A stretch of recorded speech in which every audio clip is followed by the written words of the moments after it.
Hoy en Agenda Pública, arrancó el sábado un nuevo periodo ordinario de sesiones del Congreso. En lo que se refiere a las reformas constitucionales aprobadas en el año pasado, los legisladores tienen que crear o modificar 37 leyes en materia de energía, de telecomunicaciones y de procesos político y electorales. Y mañana se cumplen 97 años de la promulgación de la Constitución de 1917.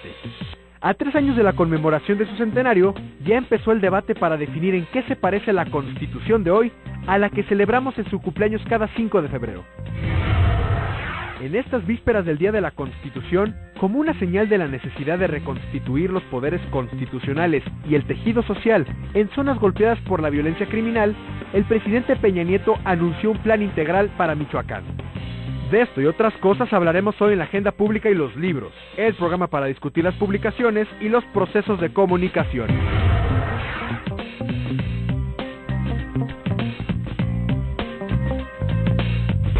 Este programa ha sido preparado y grabado para sustentar los temas de la agenda pública en fuentes bibliográficas, en libros clásicos y actuales, como un esfuerzo para elevar con usted la calidad de la esfera y del debate público.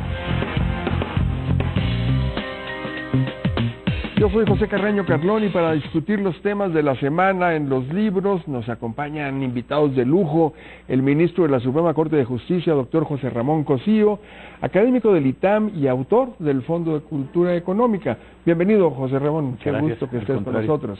Y también está con nosotros el secretario de Protección de Datos Profesionales del IFAI, el doctor Alfonso Oñate Laborde, también un investigador muy solvente en estos campos constitucionales. Bienvenido, Alfonso. Gracias a usted. Y desde temprano, pues los medios han estado concentrados hoy en la jornada de trabajo del presidente Peña Nieto y su gabinete en Michoacán, y en estas vísperas del Día de la Constitución, pues esto quizá podría encuadrarse como una señal de la necesidad imperiosa de reconstituir los poderes constitucionales, el tejido social, el Estado de Derecho en las zonas más golpeadas por la violencia criminal, Alfonso. En efecto, yo creo que es necesario y es urgente el tomar medidas en el sentido de la reconstrucción. Exactamente, bueno, pues en eso estamos, pero quiero contar a ustedes, les hemos pedido a nuestros invitados reflexionar sobre estos temas constitucionales desde la crítica a la tradición de los estudios del constitucionalismo en México, el estado actual del debate constitucional en nuestro país, incluyendo la discusión sobre las reformas de los últimos tiempos, y algo básico, para no llegar al centenario de la Constitución como se llegó hace 3 años al bicentenario de la independencia y el centenario de revolución, entre improvisaciones y dispendios. Vamos a preguntarnos qué esperaríamos para el ya próximo centenario de la promulgación de nuestra Constitución, qué hacer con ella y también con qué tipo de estudios vamos a celebrarla o deseamos celebrarla. Vamos a empezar con una primera ronda en el entendido que esta es una conversación en la que todos podemos intervenir libremente, sin temas preestablecidos, sin turnos preestablecidos. José Ramón.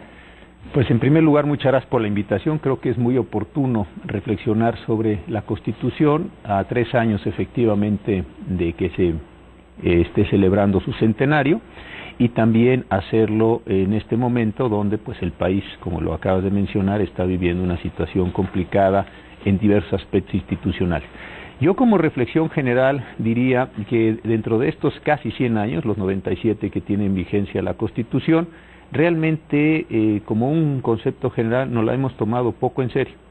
Creo que con la Constitución se han hecho muchas cosas, se han hecho programas políticos, se ha tratado de construir desde ahí la ideología de distintos momentos y de distintas exposiciones del régimen, se ha constitucionalizado programas de gobierno de distintos presidentes de la República a través de los años, pero creo que a la Constitución le damos una enorme importancia simbólica y le damos una escasa importancia normativa. Y esto me parece que genera problemas.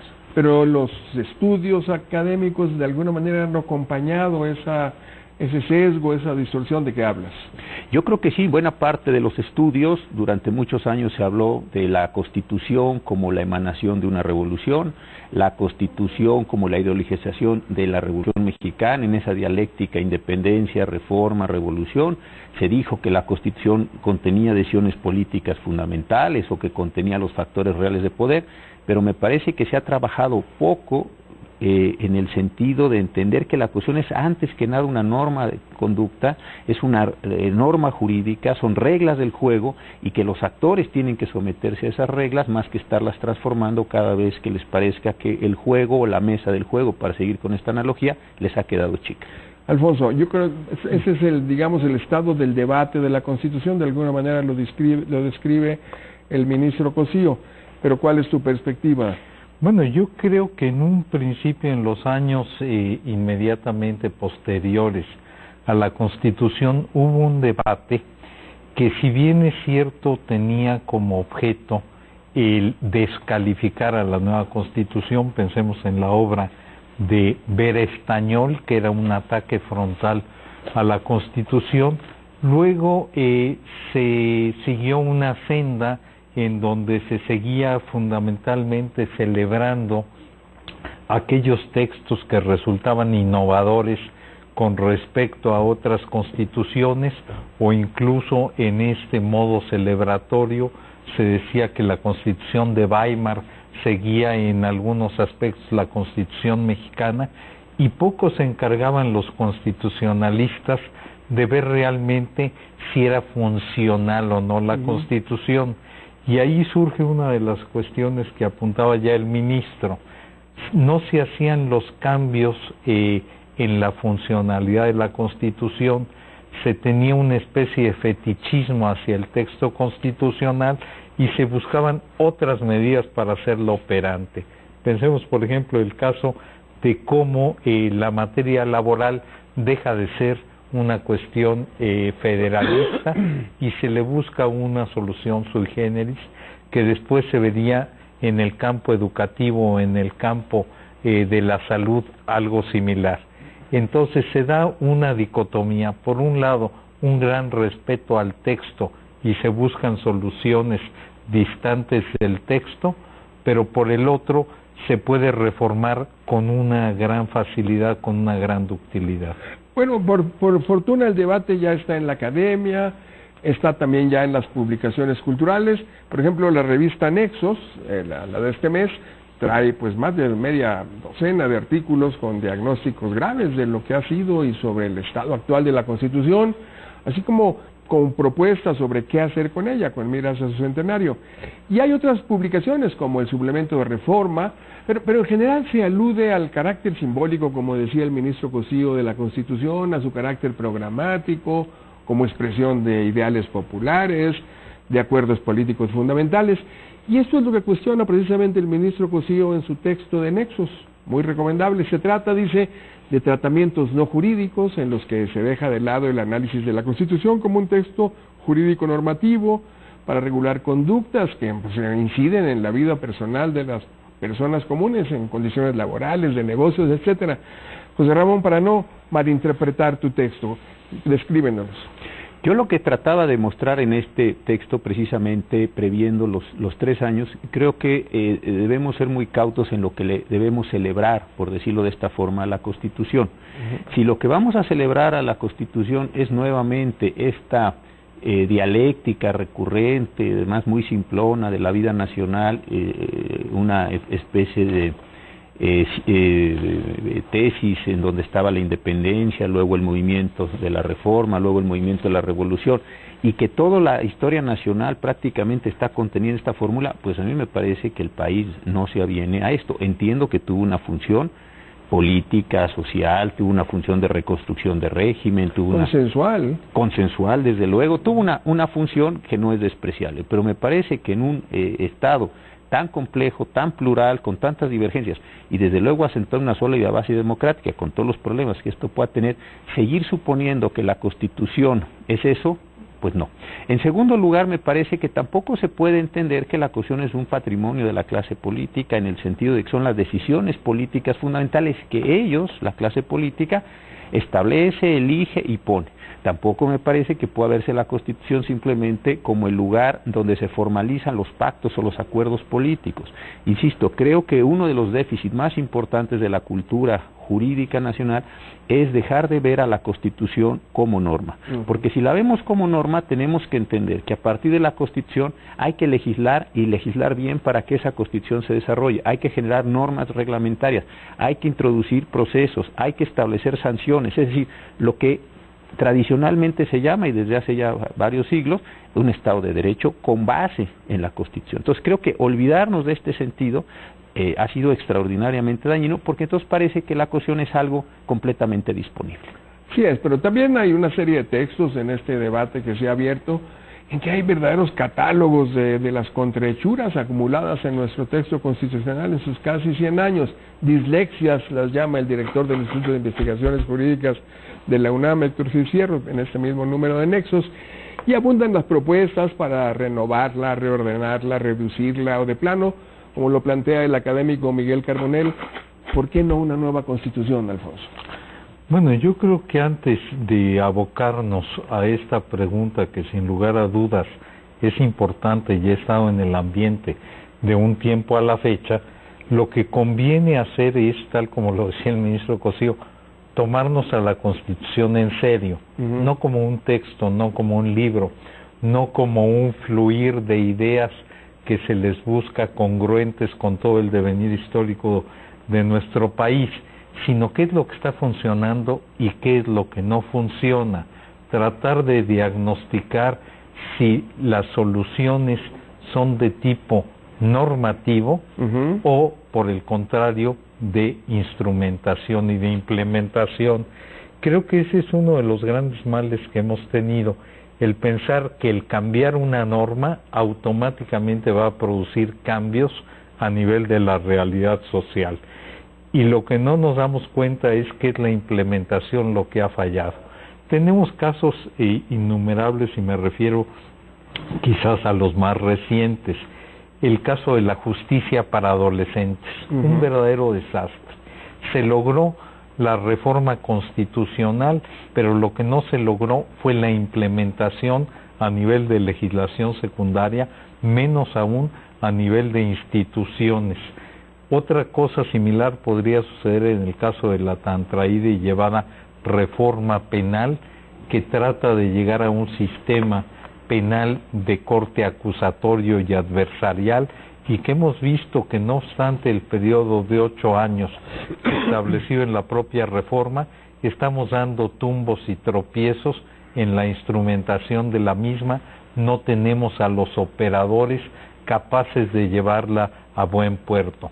Si a eso respondemos con una nueva norma, vamos a seguir fracasando, porque los problemas no están a nivel de redacción de un texto, están a nivel de implementación de una norma. José Ramón, esa es la pregunta importante, es decir, ¿qué hacer con la Constitución? Muchas de las contrahechuras que catalogan y que enlistan los académicos tienen que ver con esa percepción que se ha tenido de ella, de símbolo, de instrumento consensual, etcétera, pero incluso de estas actualizaciones de los programas políticos sexenales, ¿no? Pero entre las propuestas está eso, una reordenación de tipo técnico, simplemente una simplificación, quitarle ese carácter pues tan reglamentario, ¿no? Que llega a casi, en el caso del 41 constitucional sobre la propaganda electoral, llega casi a parrilla de programación de las estaciones de televisión y de radio, ¿no? Entonces no puede estar en la Constitución todo eso. ¿Qué se propone? ¿Por dónde verías tú ese debate? Sí, yo la forma que veo la cuestión es como cuando uno va a los museos y al inicio de los museos de historia natural, por ejemplo, le enseñan a uno las etapas geológicas, y ahí está el Cámbrico y el Precámbrico, etcétera, y entonces uno va viendo los distintos asentamientos en la historia. Así pareciera, porque uno podría decir, bueno, este es el conjunto de las reformas del presidente Obregón, estas son las del presidente Cárdenas, y así sucesivamente las va uno viendo. Y muchas de ellas, de verdad, tienen muy poca conexión unas con otras. Reformas de carácter socialista, reformas que simplemente para seguir con la etiqueta son neoliberales, etcétera. Entonces sí resulta, cuando uno quiere formular juicios o trabajar con la acción, algo enormemente complejo. Y aquí sí me parece que es un asunto muy importante. ¿Por qué? Porque al irse poniendo tantas cosas en la Constitución, insisto, no se piensa en los efectos normativos de esta. Yo, por ejemplo, creo que uno de los temas centrales de este país es lo mal que funciona el sistema federal, lo decía ahorita muy bien el maestro Oñate. ¿Por qué razón? Porque tenemos un modelo para educación, otro para asentamientos humanos, otro para ecología, otro para... Son distintos modelos, parecentemente que son lo mismo, se le ponen unos pequeños cambios, pero cuando uno ve su estructura interna en la Constitución misma, y después ve su desarrollo en las leyes, uno se da cuenta que el país tiene problemas complejos, hablando técnicamente de gobernabilidad, en el sentido de que si la federación diera una instrucción a los estados en un modelo o se quisieran coordinar en otro, resultaría muy difícil la operación para que se logren aquellas acciones, que también lo decía ahorita Alfonso, concretas y específicas para mejorar esa condición. Entonces, creo que hay un problema no solo de decir, sentémonos a pensar qué le quitamos y qué le ponemos como si fuera un simple arreglo estético. Creo que es mucho más complejo, es decir, tenemos que repensar qué modelo federal queremos. Por un ejemplo. Otro ejemplo es el de la división de poderes. Tenemos hoy muchísimos órganos autónomos, que de eso se habla en Nexos, y en el número de ahora de febrero, y está muy bien el artículo. El de Pedro Salazar. El de Pedro se habla de eso. En eso también Sergio López Ayón o José Roldán han estado insistiendo desde hace un tiempo.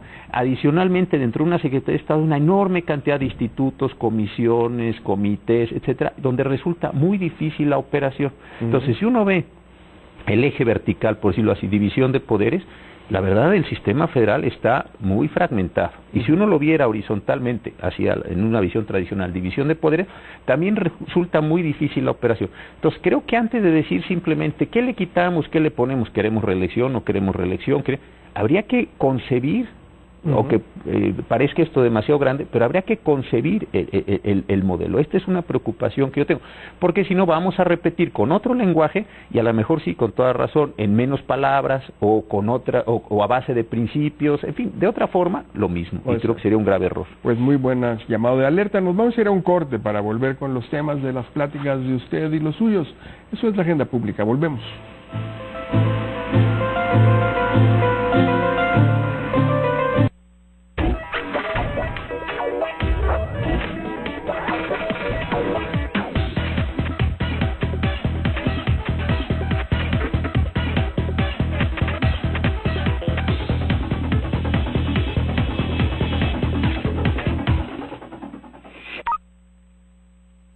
Paola Rojas te presenta las noticias con precisión y claridad. En Acapulco, profesores de 7 escuelas de nivel básico suspendieron labores, argumentando problemas de inseguridad. Para que estés informado de los sucesos que marcan el rumbo de nuestro país.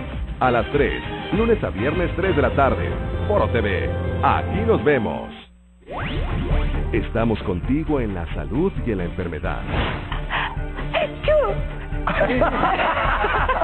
Para informarte de una manera diferente. No tienes que Derbez fue a los Globos de Oro, fue estacionando coches y ahora ya va a la cena. Matutino Express, Foro TV. Aquí nos vemos. Más allá de la nota cultural. Murió Juan Gelman, gran poeta argentino. Conoce las personalidades que conciben el arte. ¿Por qué es usted poeta? Importa poco y nada cuando lo que lleva a escribir es una necesidad, no una voluntad. Foro TV, aquí nos vemos. Porque las noticias se generan en cualquier instante y en cualquier lugar. Se registró un enfrentamiento entre un grupo armado y custodios del Centro de Readaptación Social de Iguala, en Guerrero. Ana Paula Ordorica te mantiene al tanto de lo que ocurre alrededor del mundo. Infórmate con exactitud en Paralelo 23. Foro TV, aquí nos vemos.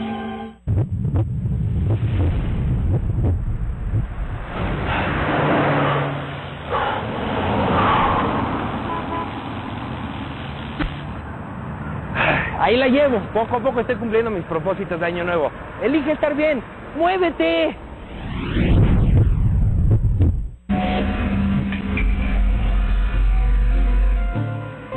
Y estamos de regreso y se une a nuestra conversación el director general del CIDE, el doctor Sergio López Ayón. Bienvenido, Sergio. Gracias. Sergio también es un estudioso en estos temas constitucionales. También es autor del Fondo de Cultura Económica. También. Aquí estás, ahorita vas a llegar a tu turno. Y precisamente vamos con Sergio. Publicó hace días un artículo en el Universal con un enfoque novedoso. En realidad dice, por la nueva ola reformista que concluyó en diciembre y las reformas acumuladas en los últimos 30 años, amanecimos el primer día de 2014 con un nuevo horizonte, dice, que constituye en ciernes ya una nueva constitución, una revolución silenciosa, dice, que modifica ya las reglas del ejercicio del poder en México, al menos en 3 dimensiones que ahí nos describes. ¿Cuáles son esas 3 dimensiones, Sergio? Hay una primera dimensión que no es de la ola de diciembre, que tiene que ver con las modificaciones al artículo primero constitucional en materia de derechos humanos.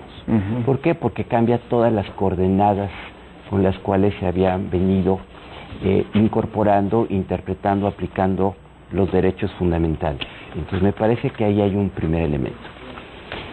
El segundo elemento tiene que ver con la división de poderes en 2 sentidos. El primero, la generación de estas nuevas autonomías constitucionales. Iniciamos el sexenio con 4, ahora vamos en... ya hablamos de ellas, de 10, todos los órganos autónomos, y probablemente lleguemos a 11. ¡Qué barbaridad! ¿No? Esto evidentemente supone una modificación de la división de poderes. En la medida que hay una, hay funciones del Ejecutivo, de la Administración, que pasan a una autonomía constitucional, y que hay una nueva configuración de la manera en que se integran y rinden cuentas estos órganos, pues hay una modificación. Y particularmente porque ahora quien designa a los titulares de estos órganos ya no es el presidente, sino es el Congreso en diferentes modalidades. Una tercera dimensión tiene que ver con el federalismo. Yo creo que no nos hemos dado cuenta, pero a partir de ciertas modificaciones constitucionales, hoy existe lo que antes no existía, que son leyes de aplicación nacional. Típicamente existían leyes generales que distribuían competencias, pero ahora hay leyes, por ejemplo, en materia electoral, en materia penal, probablemente en materia de responsabilidades, que van a ser leyes nacionales. Es una nueva facultad del Congreso que modifica el modelo federal. Y finalmente, en materia electoral, del sistema electoral, pues hay también una modificación profunda entre las reglas relevantes de la reelección, pero hay otras.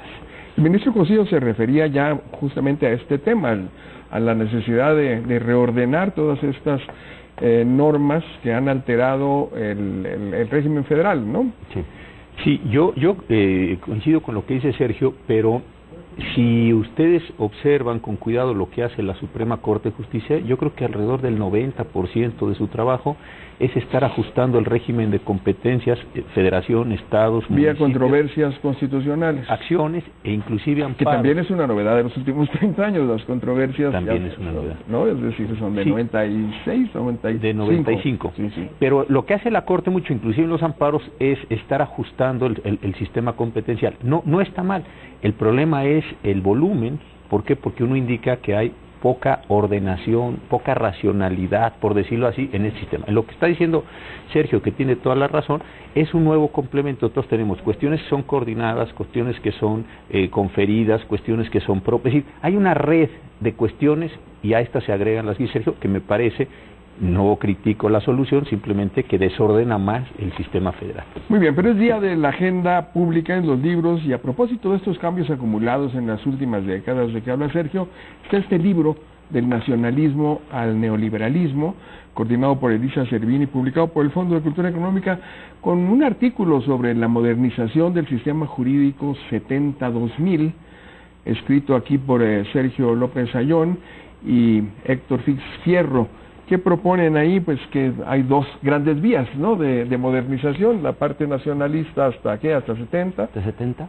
Y la parte llamada neoliberal en realidad hasta 82, ¿no? De 82 en adelante. Y de 82 para acá una reconfiguración constitucional la más significativa. Exacto. ¿No? Y como decía el ministro Cosío, quiero decir, no son solo las últimas reformas, sino es el efecto acumulado que traemos de casi 40 años de reformas continuas, cada una con una lógica y una racionalidad distinta, que hoy generan un efecto diferente en la manera de operar y de entender la Constitución, pero que no responde a un diseño, responde realmente a un conjunto de decisiones fragmentadas. Pero decíamos, Alfonso, hace un momento, desde la entrada, como también en este día precisamente están empezando realmente los trabajos del nuevo periodo ordinario de sesiones. Están estos aspectos inacabados de este nuevo orden constitucional de que hablan el ministro Cosillo y Sergio López Ayllón, y hay uno inmediato, ¿no? La tarea legislativa en el actual periodo de sesiones, de crear o modificar 37 leyes.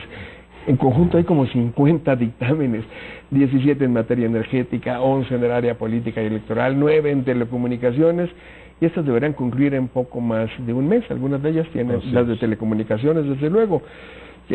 ¿Quién apuesta a este tema? Tú, Alfonso, a ver.